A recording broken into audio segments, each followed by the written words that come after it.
तो स्वागत है दोस्तों आप सभी का हमारे YouTube चैनल पर। और मैं आज आपको कुछ नई जानकारी दूंगा और कुछ नई नॉलेज दूंगा। तो दोस्तों वीडियो पूरा देखना, मैं आपको आज कुछ नया बताने वाला हूं। और मैंने इस मॉडल का वीडियो भी बनाया था, मगर वो वीडियो डिलीट हो गया। मेरी कंप्यूटर की हार्ड डिस्क क्रैश हो गई और उसकी वजह से सारा डाटा डिलीट हो गया।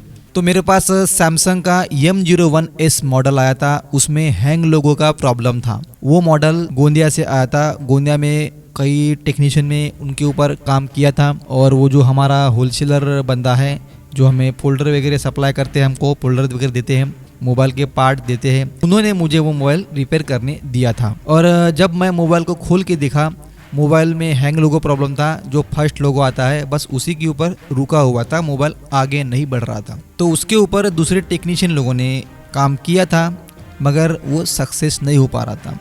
उसको शायद फ्लैशिंग भी किए, सब कुछ किए।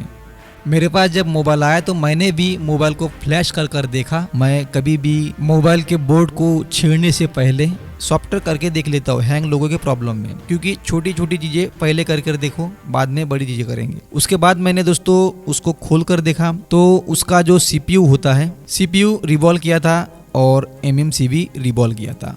दोनों दोस्तों रिवॉल्व करके लगाए थे। अब मैंने ऑलरेडी पहले से फ्लैश करके रखा था, तो मैंने क्या किया, मैंने अपनी तसल्ली के लिए मैंने भी CPU और MMC रिवॉल्व कर डाली, क्योंकि मुझे लोगों के काम पर भरोसा नहीं है। कैसा रिवॉल्व किया कैसे नहीं किया मुझे नहीं पता, इसलिए मैंने अपने हिसाब से उसको फिर से रिवॉल्व किया। MMC और CPU को दोनों को रिवॉल्व किया। दोनों को रिवॉल्व करने के बाद मुझे पता था कि इसमें हैंग लोगों का प्रॉब्लम नहीं निकलेगा। तो मैंने इसको फिर चेक किया। मोबाइल तो ऑन हो गया, लेकिन वही सेम कंडीशन थी, हैंग ऑन लोगो, फर्स्ट लोगो जो आता है उसके ऊपर रुका हुआ था mobile. Same condition, CPU revolve मैंने भी किया और MMC भी किया। तो मैंने डिसाइड किया, यहाँ पर आपको मैं दिखाने की कोशिश कर रहा हूँ। यहाँ से दोस्तों कुछ पार्ट जो थे, कैपेसिटर वगैरह सारे उखड़े हुए थे। तो मैंने क्या किया, CPU MMC रिवॉल्व करने के बाद मल्टीमीटर को डाइवर्ट मोड पे सेट किया और बोर्ड में जितने भी कैपेसिटर होते हैं उन सारे कैपेसिटर को चेक करते गया। एक एक कैपेसिटर को मैं चेक करते गया, कहीं कोई शॉर्टिंग तो नहीं है। तो मैंने जब पूरी शॉर्टिंग चेक किया तो यहाँ पर आप देख सकते हैं, ये CPU के पास में यहाँ पर एक कैपेसिटर होता है। यहाँ पर दोस्तों ये इमेज जो है ये क्लियर नहीं है, ये फट रही है, लेकिन यहाँ पर एक कैपेसिटर होता है और इस कैपेसिटर के ऊपर शॉर्टिंग दिखा रहा था। मगर मैंने इस कैपेसिटर को उखाड़ कर नहीं फेंका, क्योंकि ये अच्छा दिख रहा था। अब ये जो सप्लाई जो है दोस्तों, ये जा रहा है IC के अंदर, CPU IC के अंदर जा रहा है, ये CPU के अंदर जा रहा है। आप देख सकते हैं हल्की सी यहाँ से ये ट्रैक दिख रही है, ये हल्की सी ट्रैक दिख रही है और यहाँ पर ये कैपेसिटर लगा हुआ है। तो मैंने CPU को दोबारा से नहीं निकाला, CPU को जैसा का वैसा रहने दिया। और मैंने क्या किया, हमारी जो पावर IC होती है मोबाइल की 6357 CRV, इसको मैंने निकाल दिया। उसके बाद मैंने फिर से इस कैपेसिटर के ऊपर शॉर्टिंग चेक किया और यहाँ पे रेजिस्टेंस दिखाने लग गया। यानी हमने जब पावर IC निकाल दिए तो यहाँ से शॉर्टिंग पूरी तरह से हट चुकी। इसका मतलब हमारे मोबाइल की पावर IC खराब थी और पावर IC के कारण हैंग लोगो आ रहा था। तो मार्केट की 2 IC मेरे पास पड़ी थी और मैंने दोनों IC को लगा कर देखा तो मोबाइल ऑन ही नहीं हुआ, मोबाइल डेड हो गया था। जब मैंने IC लगाया मार्केट की, तो मेरे पास Oppo A15 का बोर्ड था, वहाँ से मैंने पावर IC को निकाला, सेम नंबर की IC थी उसमें, और वहाँ से मैंने IC निकाला। और वो Oppo 15 टूटा हुआ बोर्ड था, किसी ने झगड़ा हो गया गर्लफ्रेंड के साथ, तो उसने पटक दिया ज़मीन के ऊपर, तो टूट गया। ऐसा टूटा कि दोबारा ऑन ही नहीं हो पाया, क्योंकि मदरबोर्ड टूट गया था।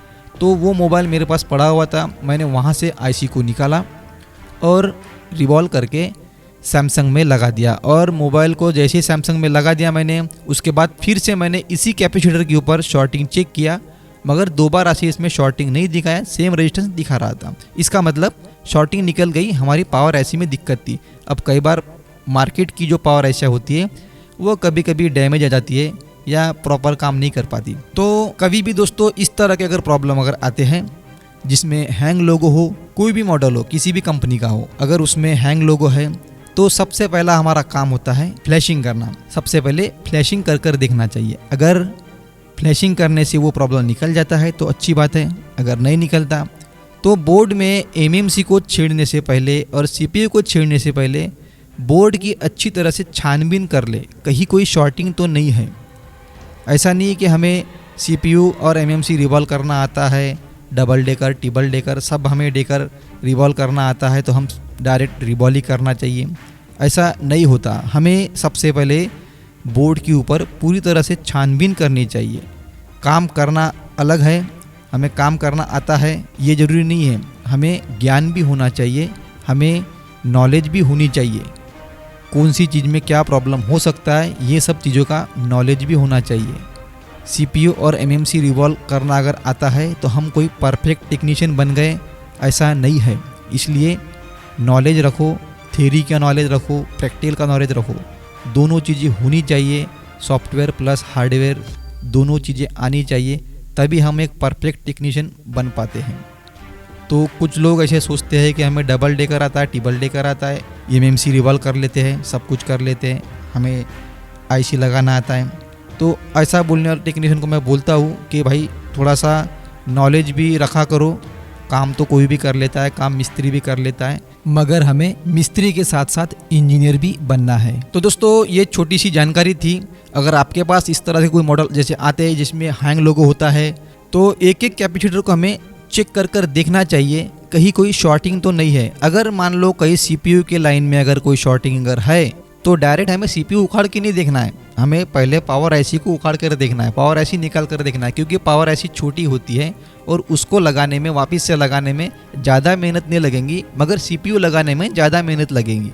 इसलिए सबसे पहले अगर IC कोई शॉर्टिंग अगर होती है मदरबोर्ड में तो हमें पहले पावर IC को निकाल कर देखना चाहिए, ना कि CPU को। अगर मान लो पावर IC को निकालने के बाद भी अगर शॉर्टिंग नहीं हटती तब आप CPU को उठाकर देख सकते हैं। CPU को निकालने के बाद भी हमें शॉर्टिंग उसी लाइन के ऊपर चेक करना है जिस लाइन पे हमें शॉर्टिंग दिखा रहा है। कई बार क्या होता है बोर्ड के अंदर कहीं ना कहीं कैपेसिटर शॉर्ट रहता है, लेकिन वो हमें दिखता नहीं, हमें समझ में नहीं आता कि कैपेसिटर ही शॉर्ट है। तो कभी कभी वो कैपेसिटर छुपे हुए भी रहते हैं जिसके कारण हमें समझ में नहीं आता। तो कई बार CPU हटाने के बाद, पावर IC हटाने के बाद भी हमें उस लाइन पे शॉर्टिंग दिखा देता है। तो ये सारी चीज़ें चेक करना, उसके बाद ही काम करना। तो दोस्तों मैं उम्मीद करता हूँ आपको हमारी ये जानकारी अच्छी लगी होगी। अगर आपको हमारी जानकारी अच्छी लगी हो तो वीडियो को लाइक ज़रूर कर देना, और चैनल पर अगर आप नए हो तो प्लीज़ सब्सक्राइब जरूर कर देना। तो मिलते हैं दोस्तों ऐसे किसी नए वीडियो के साथ, नई जानकारी के साथ।